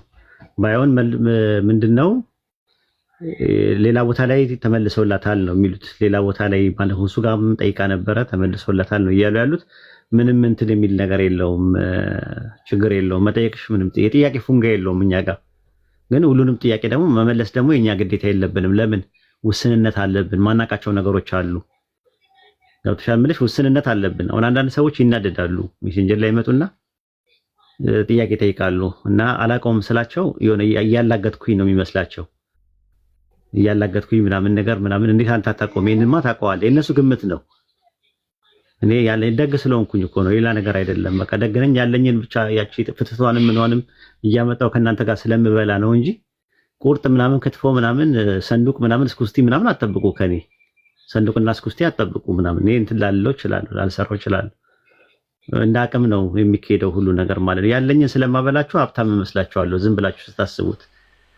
በቃ እንደዚህ ያለኝን በቃ ላለው ስንቄን አብረን ብላ ምናምን ደግ ስለሆንኩኝ በቃ ሀብታም አድርጋችሁ ነው የምታስቡኝ ማለት ነው። እና ከዛ አንፃር ነው እኔ ሀብታም አይደለሁም፣ ያለኝን ግን አካፍላለሁ።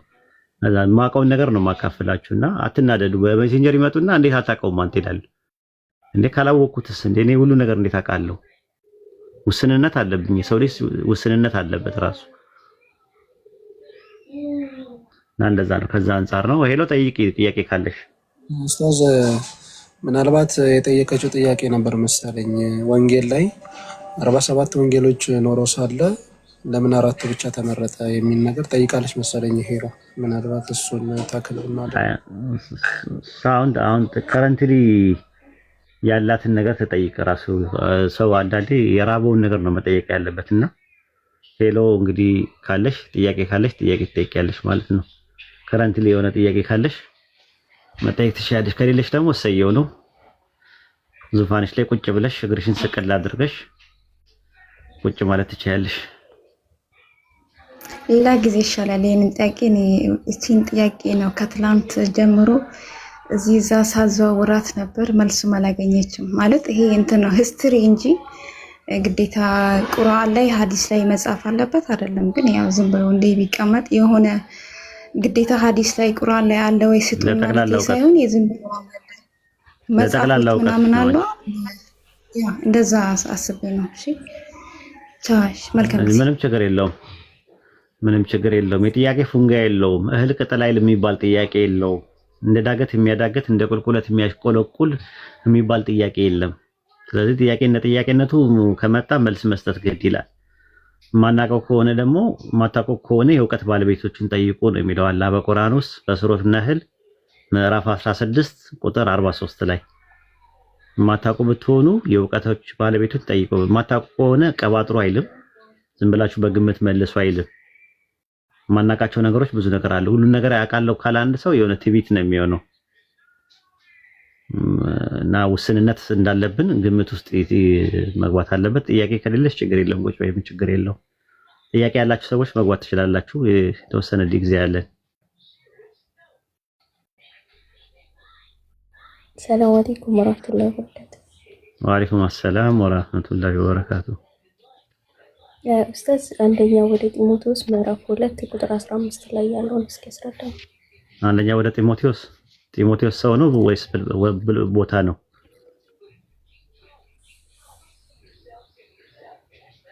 ሰው ነው ወይስ ቦታ ነው? ጢሞቴዎስ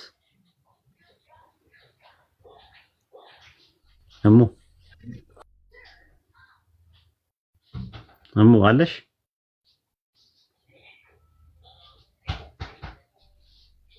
ኡስታዝ ጢሞቴዎስ፣ ቲቶና ፊሊሞና ሰዎች ናቸው።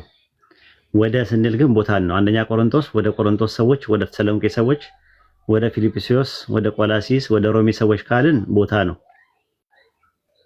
ግን ወደ ጢሞቴዎስ ካልን፣ ፊሊሞና ካልን፣ ቲቶ ካልን ግለሰቦች ናቸው። እነሱ እንድትለያቸው ነው። እሺ አንደኛ ጢሞቴዎስ ምዕራፍ ስንት? ምዕራፍ 2 ቁጥር 15። ኦኬ ምንድነው ጥያቄሽ እሱ ላይ?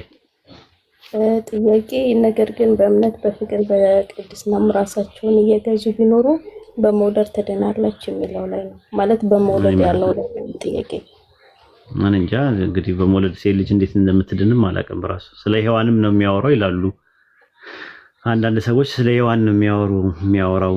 ሔዋንን በመውለዷ ድናለች፣ ሁለተኛዋ ሔዋን ድንግል ማርያም ናት፣ ስለሷ ነው የሚያወራው ብሎ ቢተረጉም አሉ። የተለያየ አተረጓጎም ነው እንትን የሚሉ ሴቶች ዘዋሪዎች ናቸው ስለሚል ሲወልዱ ከዘዋሪነታቸው ይድናሉ ብለው የፕሮቴስታንት ምሁራኖች ይላሉ።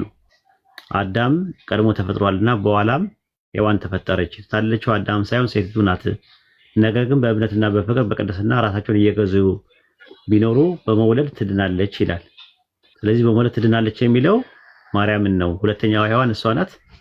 እሷ ኢየሱስ ክርስቶስን በመውለዷ ለራሷም ለሰዎችም ድነት አምጥታለች ብለው የሚተረጉሙ አሉ። በመውለድ ትድናለች የሚለውን ነገር ደግሞ ሴት ልጅ ዘዋሪዎች ምናምን እያለ ይናገራል። አንደኛ ጢሞቴዎስ ምዕራፍ 5 ላይ ሴቶች ዘዋሪዎች አይሆኑ ምናምን ነገር እያለ ይናገራል። አንደኛ ጢሞቴዎስ 5:14 ላይ እንግዲህ ቆነጃጅት ሊያገቡና ልጆቻቸውን ሊወልዱ ቤቶቻቸውን ሊያስተዳድሩና ተቃዋሚዎቹ የሚሰደብበትን አንድ ምክንያት እንኳን እንዳይሰጡ እፈቅዳለሁ አለ። ስለዚህ ምን ያደርገው አለ? ከዛ በፊት ቤት ለቤት እየዞሩ ስራ ፈቶች ናቸው አለ፣ ይማራሉ አለ። ከዛ በኋላ የማይገባውን ይናገራሉ፣ ለፍላፊዎች በነገር ገቢዎች ይሆናሉ።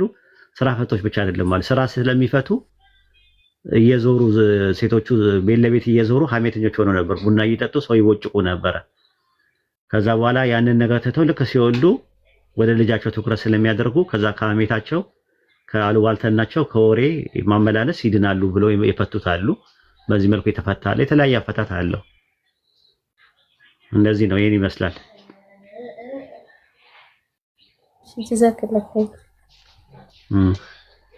የነሱ አተረጓጉም ነው እንግዲህ እኔ መጽሐፍ አይደለም። ግን ሴት በማህበር አይደለም ይቅርና በማህበር ይቅርና በግል ራሱ ማስተማር አትችልም። እዛው ላይ አንደኛ ጢሞቴዎስ ምዕራፍ 2 ላይ የሚገርም ጥቅስ ነው የሚናገረው ማለት ነው። ቁጥር 11 እና 12 ላይ ሴት በነገር ሁሉ እየተገዛች በዝግታ ትማር፣ ሴት ግን በዝምታ ትኑር እንጂ ልታስተምር ወይም በወንድ ላይ ልትሰለጥን አልፈቅድም ነው የሚለው። ማስተማር አይፈቀድም። ሴት ልጅ ማስተማር የለባትም። የትም ቦታ ማስተማር ያለበት ወንድ ብቻ ነው።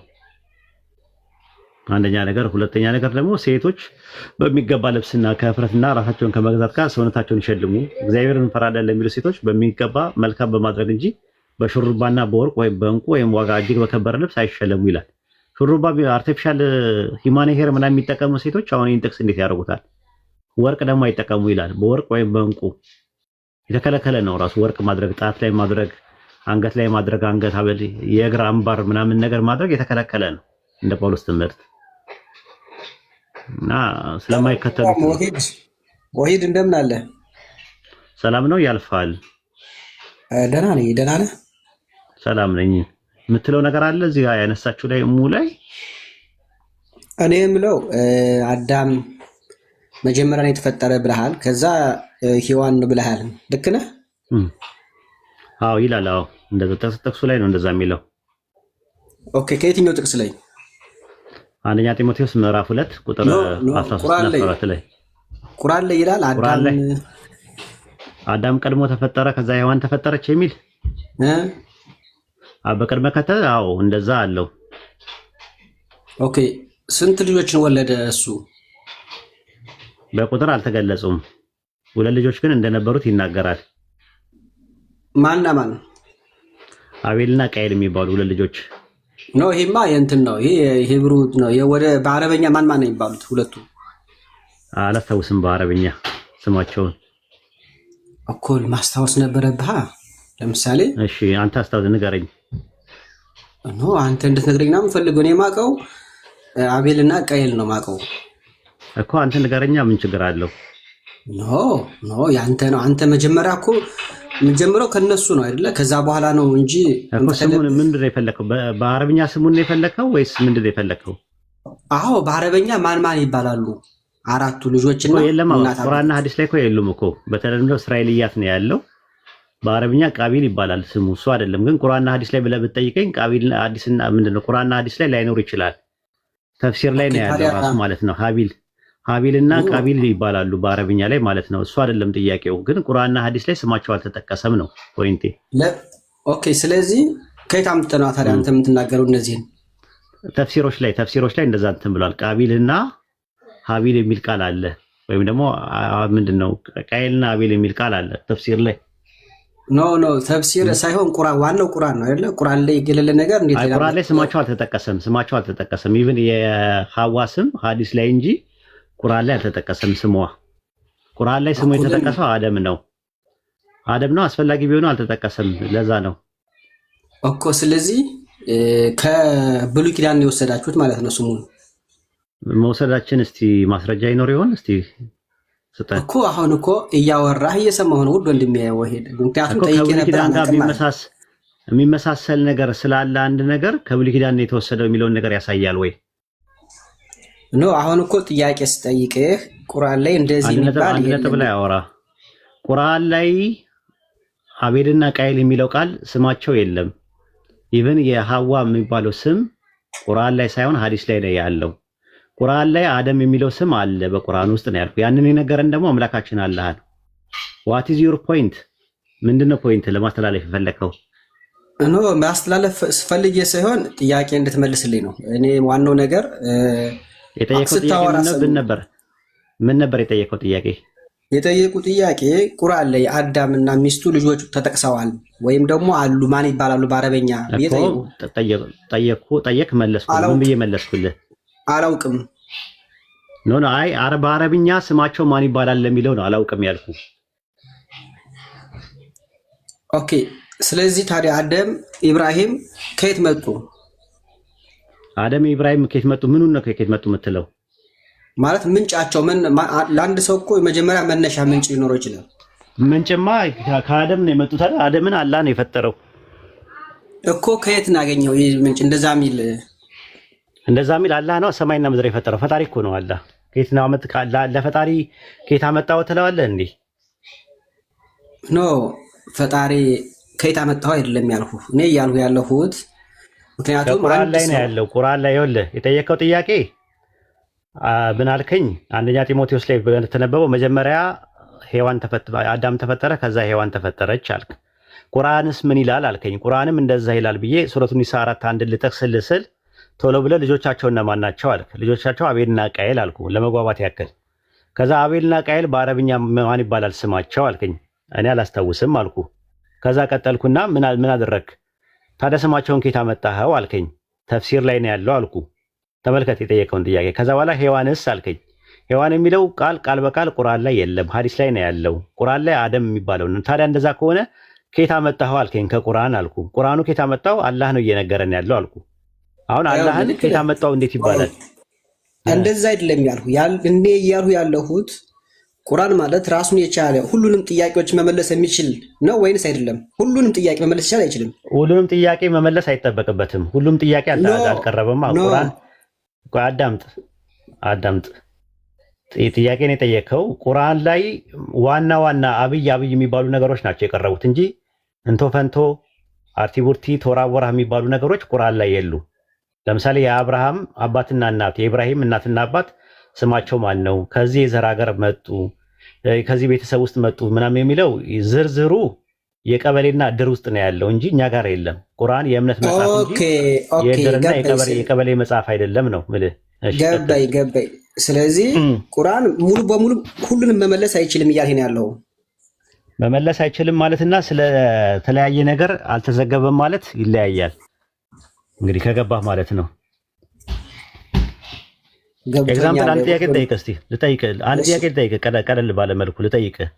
እሺ ልጠይቅህ ይቻላል እንዲገባህ ማለት ነው። ኦሪት ዘፍጥረት 4:23 ላይ ቆይ ጠይቅ ነው። በደስታ ነው የምቀበል ጥያቄዎችን። እሺ ኦሪት ዘፍጥረት ምዕራፍ 4 ቁጥር 23 ላይ ላህሜ ለሚስቱ ለአዳና ለሴላ አላቸው፣ እናንተ የላህሜ ሚስቶች ሆይ ቃሌን ስሙ፣ ነገሬን አድምጡ። እኔ ጎልማሳውን ለቁስሌ ብላቴናውን ለመወጋቴ ገድየዋለሁና አለ። ላህሜ የገደላቸው ጎልማሳና ብላቴናው ማንና ማን ናቸው? ስማቸው ማን ነው? ከየት የዘር ሐረግ የመጡ ናቸው? የማን ልጆች ናቸው? ጥያቄ ቁጥር 1 መልስ ካንተ። ይኸውልህ በጣም ጥሩ ጥያቄ ጠይቀኝ። ነገር ግን ከመጀመሪያው ላይ መግባባት አለብን። ቁርአንም ሙሉ በሙሉ መመለስ አይችልም ብለኛል። ተገብተናል አይደል? ዋና ጉዳዮች ብቻ ነው እንጂ አጠቃላይ መልስ አይመልስም። ሁሉ ነገር እንቶ ፈንቶና አርቲቡርቲ ቶራቦራ እንትን አሁን ልጠይቅህ ስልህ ጠይቀኝ አልከኝ። ልክ ጥያቄ ስጠይቅህ ደግሞ ወደዚህ መጣ። ስለዚህ ይህን ጥያቄ ትመልሳለህ ሳትመልስ እመልስልሃለሁ። እያንዳንዱን ለምትጠይቀኝ እያንዳንዱን ጥያቄ እመልስልሃለሁ። መጀመሪያ መልስ እመልሳለሁ ማለት ነው።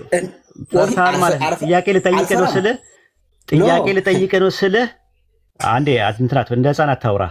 ለወርድ ነው እንደ ህፃን የምታወራኝ ከሆነ አውርደኝ። ምንም አይቀርብኝ፣ ማድረጉ ሽልማቱ አይቀርብኝ። ጥቅሱን ፈርተዋል ማለት ነው። ትመልሳለህ ወይስ አትመልስም? አልመለስከው። እስቲ መልሰው አንድ መልሰው። እንግባባ። ወሂድ ውድ ወንድሜ እንግባባ። ችግር የለውም። እሺ ሂድ ቀጥል። እኮ መጀመሪያ በትክክል አስረድተኛል። ቁርአን አልፎ እንጂ ሁሉንም መመለስ አይችልም ብለኛል። አላልኩም እንደዛ። አልተዘረዘረም ነው ያልኩ። ቁርአን ላይ ያልተዘረዘሩ ጉዳዮች አሉ። ሲጀመር የአደምና የሐዋ ነግሬ ያለው ቁርአን ላይ የሚመጡ ታሪኮች ወደኋላ የነበሩ ነገሮች ታሪኮች የሚመጣበት ምክንያት ሱረቱ ሁድ ምዕራፍ 11 ላይ አላህ ሲነግረን ለምዕመናን መገሰጫና ማስታወሻ እንዲሆን ተብሎ ነው የተባለው። ወደኋላ የነበረውን ነገር አላህ የሚነግረን እና ወደፊት ያለውን ነገር የሚነግረን አሁን ለመጣው መልእክተኛ መልእክቱን በመቀበል የሚገኘውን ወሮታና ጸፌታ፣ ምንዳና ትሩፋት፣ ስርጉትና ትርሲት ሰዎች እንዴት እንደሚቀበሉና በተቃራኒው ደግሞ ፍዳና ቅጣት ሰዎች እንዴት እንደሚያገኙ ለማሳየት እንጂ እንዳልኩ ቶራቦራና አርቲቡርቲ አይደለም። ቁርአን እንደዛ አያወራም። ዝርዝር የለውም ነው ብዬ ያልኩ። መልስ የለውም አይደለም ያልኩ። ልክ ነው። አሁን እኔ ስለ ራሴ ለማወቅ መጀመሪያ ማወቅ ያለብኝ እናት አባቶችና አያት ቅድመ አያቶች ማወቅ አለብኝ ስለ ራሴ እንጂ ራሴን ብቻ ማወቅ የለብኝም። ስለዚህ መጀመሪያ የነበሩትን ሰዎች ማወቅ ያስፈልጋል፣ መመለስ ያስፈልጋል። የነዛን ሳናውቅ ስለኛ ብቻ ካወራን መልስ የለንም ማለት ነው። ስለዚህ አዳም ሔዋን ስንት ልጆች ወለዱ? ማስረጃ ዝርዝር መልስ የለም ነው። በቃ አልተጠቀሰም ነው አልተዘረዘረም ነው ያልኩ። እኔ አሁን ይኸውልህ እንደ ህፃን አታውራ። ያልኩህን ብቻ አልተዘረዘረም አልተጠቀሰም ነው ያልኩ። ቁርአን ላይ ስንት ልጆች እንዳላቸው በዝርዝር አልመጣም። 2 ልጆች ተጠቅሰዋል፣ ግን 2 ልጆች ብቻ ናቸው ያሉት ተብሎ አልተጠቀሰም። ምክንያቱም እህቶችም አሏቸው በሐዲስ ላይ ስትመጣ ማለት ነው። አሁን እሱ አይደለም ነጥቡ። አሁን እኔን ከመለስኩልህ ወደ ጥያቄው ሂድ። ኦሪት ዘፍጥረት ምዕራፍ 4 ቁጥር 23 ላይ ላህሜ ለሚስቱና ለአዳና ለሴላ አላቸው፣ እናንተ የላህሜ ሚስቶች ሆይ ቃሌን ስሙ፣ ነገሬን አድምጡ። እኔ ጎልማሳውን ለቁስሌ ብላቴናውን ለመወጋቴ ገድየዋለሁ አለ። ላህሜ የገደለው ጎልማሳና የወጋው ገሎ የገደለው ደግሞ ብላቴና ማና ማን ናቸው? ስማቸው ማን ነው? ከየት የዘራረግ የመጡ ናቸው? ንገረኛ አንተ። አላውቅም ወንድሜ፣ እኔም አላውቀውን አላውቅም ምናምን ነገር አላውቅም የኔ ውድ ወንድም። ስለዚህ እንትን አይደለም መልስ የለውም ማለት ነው ባይብል። እኔ አላውቅም መልስ የለውም ማለት መጽሐፉ መልስ የለውም ማለት ነው። ለጥያቄ ሁሉ መልስ የለውም መጽሐፍ አለው ካለው መልሱን ስጠኝ። እኔ አለመመለስና መጽሐፉ አይመልስም ማለት አይደለም። እኔ እውቀቴ በጣም መልስ የለውም በቃ እንትኑ ይኸው መልስ የለውም በቃ መልስ የለውም ብሏል። ያ ጀማ መልስ የለውም ባይብል መልስ የለውም ብሏል። አየህ እንደዛ የፖለቲካ መስራት ይቻላል። ገባል? ከአንተ የመጣበትን አካሄድ መምጣት ይቻላል፣ ግን አይጠቅምም። አየህ ችግር የለውም። እንደበሰለ ሰው ግባና አንብልኝ አነበብኩልህ። ይኸው እኮ ያነበብኩልህ አላውቀውም ብለሃል። አላውቀውም ብለሃል። አሁን ደግሞ ስትጋጨው ተመልከት። ኦሪት ዘፍጥረት ምዕራፍ 4 ቁጥር 23 ላይ ነው ያልኩህ። ልብ አድርግ። ላህሜ ለሚስቱና ለሚስቶቹ ለአዳና ለሴላ አላቸው፣ እናንተ የላህሜ ሚስቶች ሆይ ቃሌን ስሙ፣ ነገሬን አድምጡ። እኔ ጎልማሳውን ለቁስሌ ብላቴናውን ለመወጋቴ ገድየዋለሁና አለ። ጎልማሳውንና ብላቴናውን ነው የገደላቸው። ብላቴናው ማን ነው? ጎልማሳው ማን ነው? ስማቸው ማን ነው? ከየት የዘራረግ የመጡ ናቸው? በስንት ዓመታቸው ነው የሞቱት? መቼ ነው የተወለዱት? እናትና አባታቸው እነማን ናቸው? ይኸው ጥያቄው ይሄ ነው። ጎሽ በጣም ጥሩ ጥያቄ ነው የጠየቀኝ። ነገር ግን አሁን እዚህ ላይ ዋናው ቁርአን አንተ መልስ የለም እንዳህ እኔ ደግሞ የምመልስልህ ኦሪት ወይም ቶራ ይባላል። ሁሉንም መልስ ስለ ዓለም አፈጣጠርም ሆነ ስለ ዓለም ከመፈጠሯ በፊት የነበረው ሁሉ መልስ አለን። ከመፈጠሯ የዚህ መልስልኝ አሁን የዚህ መልስልኝ 423 ልመልስልህ ነው ብለኛል። አሁን መልስልኝ 423 ላይ 423 ላይ ያለውን መልስልኝ ነው ያልኩህ። እመልሳለሁ ብለህ ነው ተናገረ። ቆይ እገባለሁ። ኦሪት ዘፍጥረት ነው ያለኝ አይደል? ኦሪት ዘፍጥረት 423 ላይ 423 ኦኬ። ኦሪት ዘፍጥረት 423 ተረጋጋ ሁሉ ወንድሜ። 4 ያው አንተ እኮ ነው ያልተረጋጋው። ኖ ውድ ወንድሜ እኔ በጣም ነው የማከብረው። 423 እንደ ህፃን ሲያደርግህ ለህፃናት ጥሩ ማባበል። እሺ ይሄው ሴላም ይላል። ይሄው ሴላ ይላል። ከ22 ጀምሮ ነው ማነብልህ። ምክንያቱም ሴላም ደግሞ ከናስና ከናናስ አይደለም ከናስና አራ አማርኛ በትክክል ከናስና ከብረት ከናናስ ብለህ ትላለህ እንዴ? ምን ችግር አለ? አማርኛ በትክክል አንብብ፣ ባይብሉን እንትን አትበል። በትክክል አንብብ። ሴላም ደግሞ ከናስና ከብረት የሚቀጠቅጥ ዕቃን የሚሰራ ቱልባቃይንን ወለደ ነው የሚለው። የቱልባቃይን እህት ነዓማ ነበረች። ጥበበኛ ሰው ወለደ።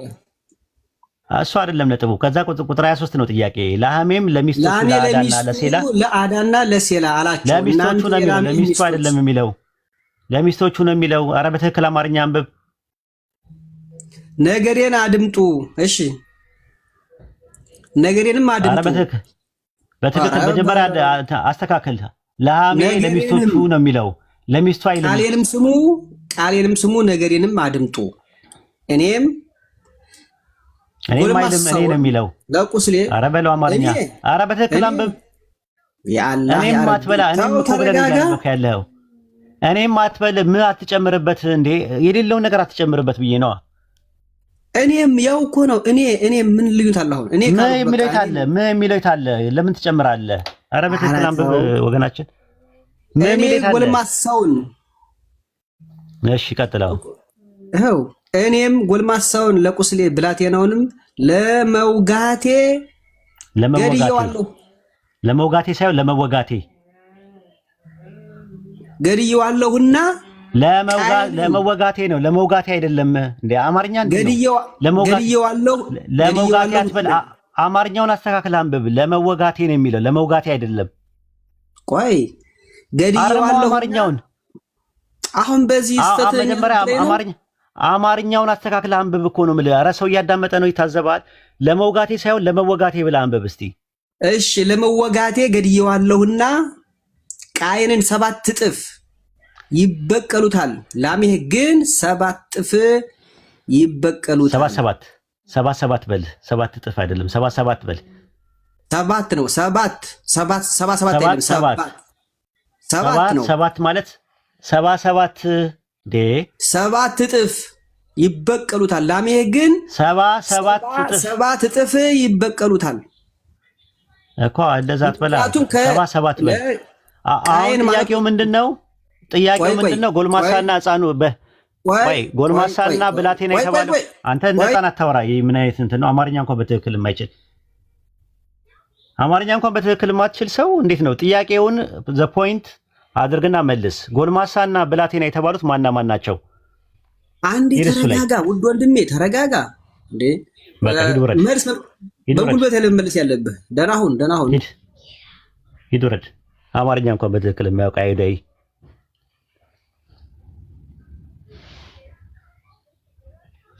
ሂድ ውረድና ታብታብ አድርግ። ሁለተኛ እዚህ አካባቢ እንዳትደርስ። አቅም አይደለም አይሁዳዊ ሆኖ የሚንቀሸቀሽ ሰው ያየሁት አንተን ነው። እሺ ሌላ ሰው አስገቡ።